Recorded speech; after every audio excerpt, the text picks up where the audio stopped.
What about some of the other great names in the race? A number of them will be taking part in today's race. Lester Piggott, his 27th start, he's had 8 wins and 4 times he's finished second. He'll be on the Queen's horse, Milford. Yves St. Martin, 13 times French champion, he's finished 1, 2, 3 in 17 years racing in the Derby. Willie Shoemaker, making his second attempt to win the Derby, he's ridden more winners than any other jockey in history. And the other American, the Whiz Kid, the Kentucky Kid, Steve Cawthon, making his first attempt to win the Derby. He's only 19. And of course, Gravel Starkey, who scored that amazing win last year on Shirley Heights. A familiar face at this year's Derby, a face known to owners, bookmakers and trainers for nearly 30 years at Epsom, is the face of one of Australia's greatest all-round cricketers, Keith Miller. First saw the Derby really when I was in the Air Force in England, and I don't know if a lot of people know, but they ran it not at Epsom. Epsom was closed those days. They used to put chains across the track itself, because I went on a 93 route from Putney Bridge to Epsom, and the very same bus still runs, not the same bus but the same number, and they put chains across the course purely to stop people riding horses around it.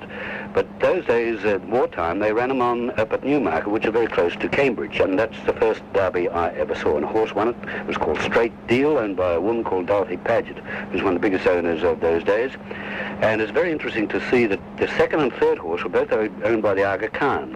One was called Umadad, and the other one was called Nasrullah, and ridden by the great Gordon Richards.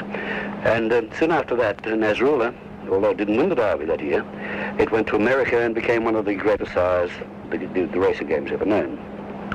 What are your memories of the race, though, over the years, Keith? You've seen a number of derbies.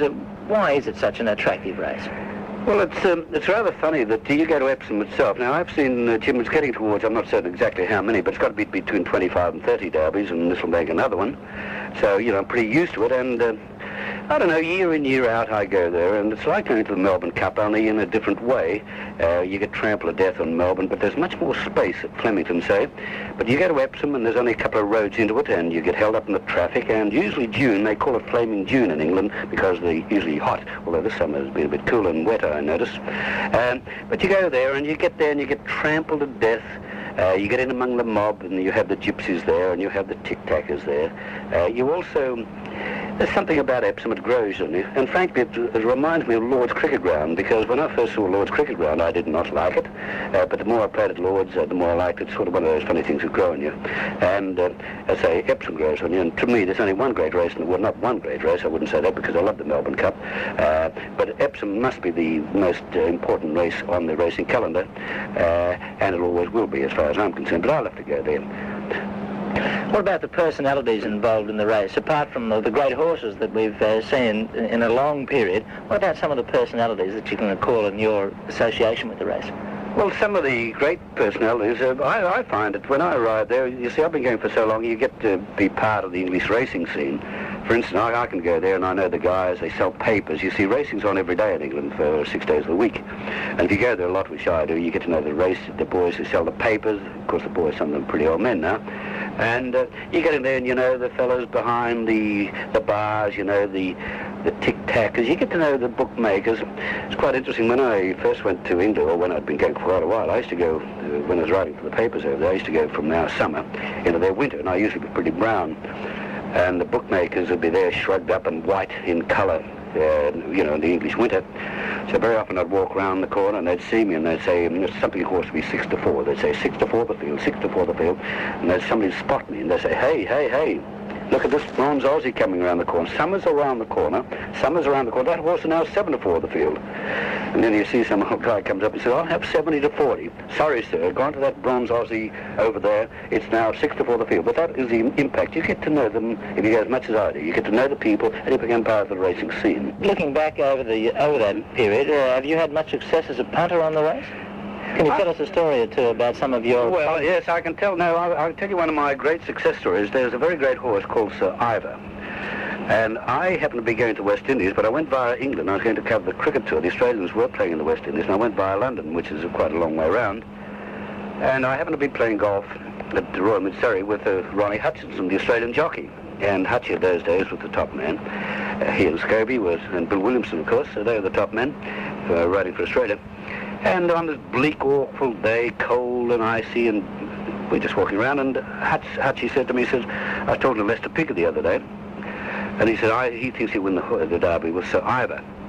I'd never heard the horse, so I thought that's pretty good. So I came back and I rang one of the big English bookmakers. You got to remember, it's around about Christmas time, and the Derby's not until June. So I rang up and I asked what price it was. And I came back after quite a while searching through the titles, found out it was 6-4 favourite. I says, what now? So Hutchie said, I'd back him the day of the race. It'll still be about that, and it was right. So anyhow, I had quite a bit of money on him, and it started, I think, from memory, about 11-10. I got 11-10 on the day of the race. And Leicester Pickett rode it, and Epsom, you come down a very steep Tattenham corner where you've virtually got to put your foot on to get around the corner, like on a brake. It's so sharp and so steep. And Leicester Pickett, I'd say he rides Epsom better than any other jockey. He's Scobie breezing and Jeff Lewis, who I believe they're worth pounds to a jockey riding around the course. Anyhow, Sir Ivor was almost last, coming around Tattenham corner. He wasn't far from last, and I'm saying, oh, Leicester, I could see he had a stranglehold on him. And I've got a bit of money on it, you see, and I'm high up in the stand, this old grey gaunt stand. And I'm saying, Leicester, let him go, let him go, let him go. And Leicester heard me, and he cruised up, and he won quite comfortably in the end. But I mean, for a long while, it took a long while for the horse to pick up the winners, and finally he got wound up and went on to win. But that was one of the, the great stories of my life. The way Leicester heard me, and I said, oh, Leicester, let him go. He heard me. Great jockey, Leicester Pickett.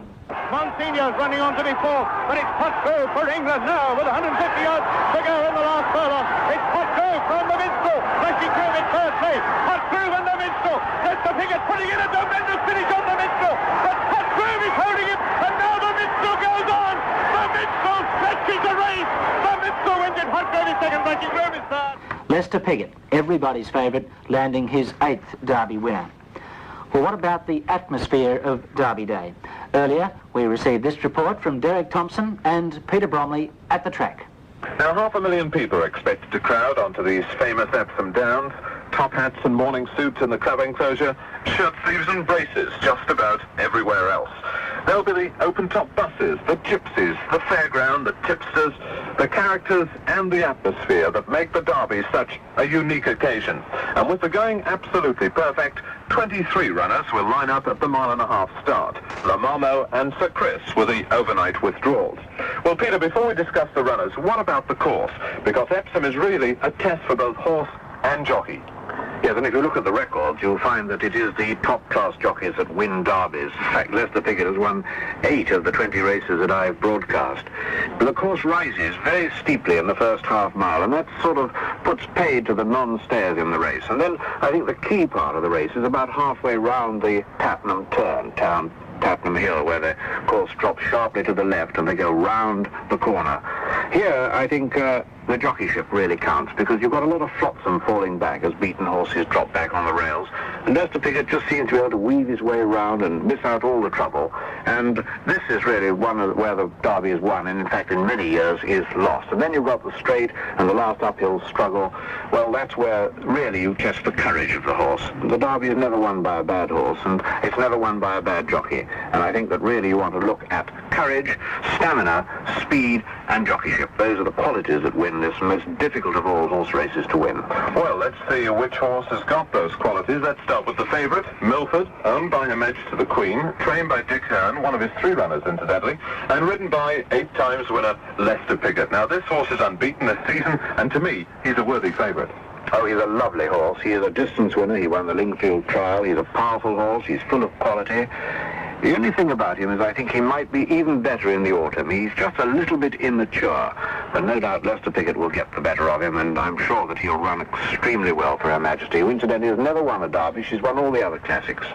Troy is the second favourite, also trained by Dick Hern, and this is the horse that Willie Carson chose to ride in preference to Milford. Like Milford, Troy has also won his 2 races this season in good style. Another lovely horse and a very good 2-year-old. He was second to Elamanamu in the Royal Lodge, but he'd beaten Elamanamu in his previous race. He's a winner over the distance at Goodwood. He's come out and improved each time, and I think there's a bit of improvement still in this horse. Willie's made, I think, the right choice. Must have been a difficult one. Troy will be my selection to win. It must have been difficult, actually. It's almost an embarrassment of riches being offered the ride on the 2 favourites in the Derby. Which one to choose? Anyway, the next one in the betting is Elamanamu, trained by Guy Harwood and ridden by last year's winning jockey, Greville Starkey. Now, this horse I like because he's got a nice, relaxed temperament, which will suit him with 500,000 people around, and he seems to flow over the ground when he's moving, so any stamina doubts should be undertaken by this lovely flowing style. Sweet horse, smallish, compact, won 4 of his 5 races as a 2-year-old. He's won his only race as a 3-year-old. He's handy, he'll handle the course, handle Tattenham Hill, and he's got a turn of foot. Can't keep him out of the frame. Lyford's Wish at 10-1, trained by Henry Cecil, ridden by Joe Mercer. Lyford's Wish won the Mercadante, which Shirley Heights won last year.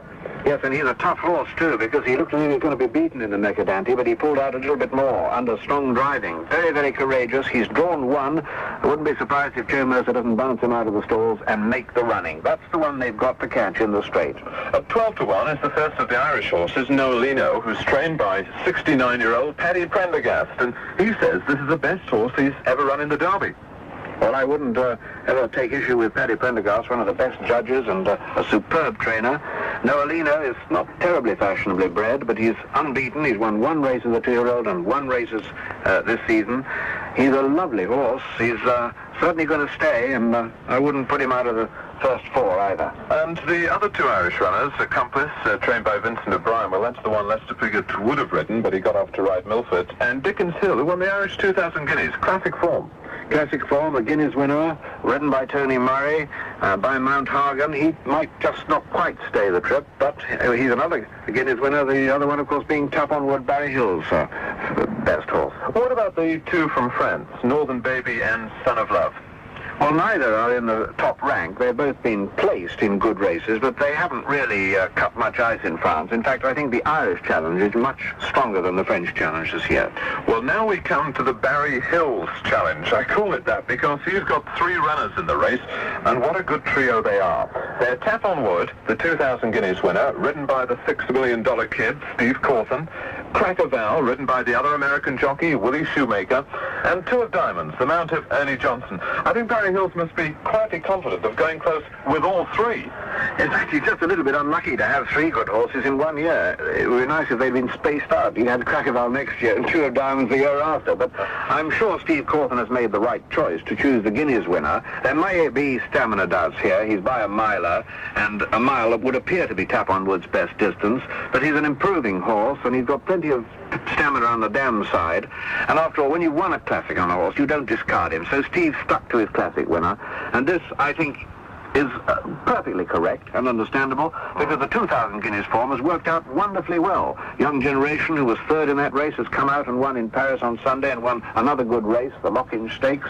And let's face it, Lyford's Wish, who was well beaten in the 2,000 guineas and finished 5th, he's come out and won the Mercadante Stakes. So the 2,000 guineas form is absolutely gilt-edged, and I'm sure Steve Cawthon is right to choose Tap on Wood. Crackerval and 2 of Diamonds both won at Chester and both won well. Both won well. One won over the distance, the Chester Vase, and the other one won the D Stakes, and really, it would be a difficult man to choose between the 3, but I'm sure that Tap on Wood is the best of those 3. Let's continue down the betting. Go now to Newberry, trained by Peter Walwyn, ridden by Pat Edry. They were on Grundy a few years back. Newberry's won his last 3 races. Now, he's on the upgrade. But also, what about this Hard Green, who ran 2nd in the Mercadante? I've heard big whispers from Newmarket for this one. Yes, he's been coming along steadily and improving, as has Newberry. Hard Green was the one that chased Lyford's Wish home in the Mercadante. And money talks. I think there's probably some smoke in that direction, and I think Hard Green's been doing particularly well lately. Now, what about the outsiders, Peter? Anything in the way outsiders catch your eye? Yes, Man of Vision is a very, very well worth a look, because he was 4th in the Prix Lupin to Topdale, and Topdale last Sunday won the French Derby, and he was beaten only 4 lengths, so he's got to be good value. Man of Vision, the best outsider for me. And Man of Vision is currently quoted at 33-1. And the very latest betting on the Derby, Milford is clear favourite at 9-2. Then they go 5-1, Elamanamu and Troy, 10-1, Lyford's Wish, 12-1, Noelino and Tap on Wood, 16-1, Dickens Hill, 20-1, Crackerval, Hard Green, Newberry, and 2 of Diamonds. It's 33-1 bar. That's the betting.